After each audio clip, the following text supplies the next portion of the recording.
Hello friends, welcome back to my channel. ഇന്ന് ഞാനിവിടെ വളരെ ടേസ്റ്റി ആയിട്ടുള്ള നാടൻ പഴംപൊരിയുടെ റെസിപ്പിയുമായിട്ടാണ് വന്നിരിക്കുന്നത്. ഇതുണ്ടാക്കാൻ വളരെ ഈസിയും അതുപോലെ തന്നെ മൈദയുടെ ഉപയോഗമില്ലാതെ തന്നെ നമുക്കിത് തട്ടുകട സ്റ്റൈലിൽ തന്നെ ഉണ്ടാക്കാൻ കഴിയും. അപ്പോൾ ഇതിനാവശ്യമായ ഇൻഗ്രീഡിയൻസ് എന്തെല്ലാമെന്ന് നോക്കാം. പഴം 4-5, ആട്ട 1 കപ്പ്, പഞ്ചസാര 2 ടേബിൾ സ്പൂൺ, ഉപ്പ് 1 നുള്ള്, അരിപ്പൊടി 2 ടേബിൾ സ്പൂൺ, സോഡാപ്പൊടി 1/3 ടീസ്പൂൺ, പിന്നെ ഓയിലും ഫുഡ് കളറും ആവശ്യത്തിന്. ആദ്യം ഒരു ബൗളെടുത്ത് 1 കപ്പ് ആട്ട, 2 ടേബിൾ സ്പൂൺ പഞ്ചസാര, 2 ടേബിൾ സ്പൂൺ അരിപ്പൊടി, ഉപ്പ് 1 നുള്ള്, സോഡാപ്പൊടി ആഡ് ചെയ്ത് ഓറഞ്ച് കളർ ആഡ് ചെയ്യുക.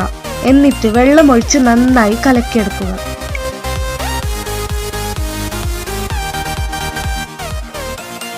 ഈ മിക്സ്ചറിനെ ഒരു 2-3 മണിക്കൂർ മൂടി വെക്കുക. ഇങ്ങനെ ചെയ്യുന്നത് കൊണ്ട് നമ്മുടെ പഴംപൊരി നല്ല സോഫ്റ്റും നല്ല ക്രഞ്ചിയും അതുപോലെ തന്നെ നല്ല ഒന്നാം തരം നാടൻ തട്ടുകടയിലെ പഴംപൊരി പോലെയാണ്. ഇനി നമുക്ക് പഴത്തിനെ ഒന്നൊന്നായി മുറിച്ചെടുക്കാം.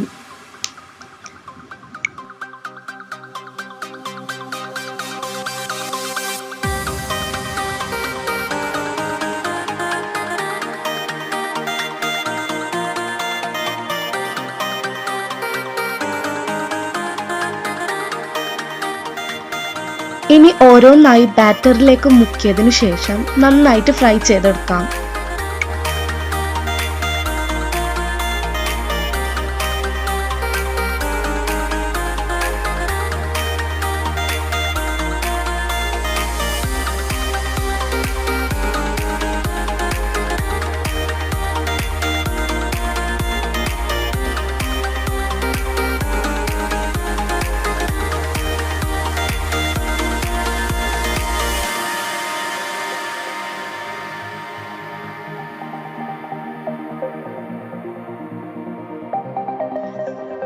അപ്പോൾ നമ്മുടെ തട്ടുകട സ്റ്റൈലിലുള്ള പഴംപൊരി ഇവിടെ റെഡി ആയിരിക്കുന്നു. ഇത് ഭയങ്കര ടേസ്റ്റാണ്. എല്ലാവരും ട്രൈ ചെയ്ത് നോക്കണം. എൻ്റെ വീഡിയോ ഇഷ്ടപ്പെട്ടെങ്കിൽ ലൈക്ക് ചെയ്യാനും മറക്കരുത്. അതുപോലെ തന്നെ അഭിപ്രായങ്ങൾ പറയാനുണ്ടെങ്കിൽ കമൻറ്റ് ചെയ്യുക. പിന്നെ ഈ വീഡിയോ ഷെയർ ചെയ്യാനും മറക്കരുത്. Thanks for watching.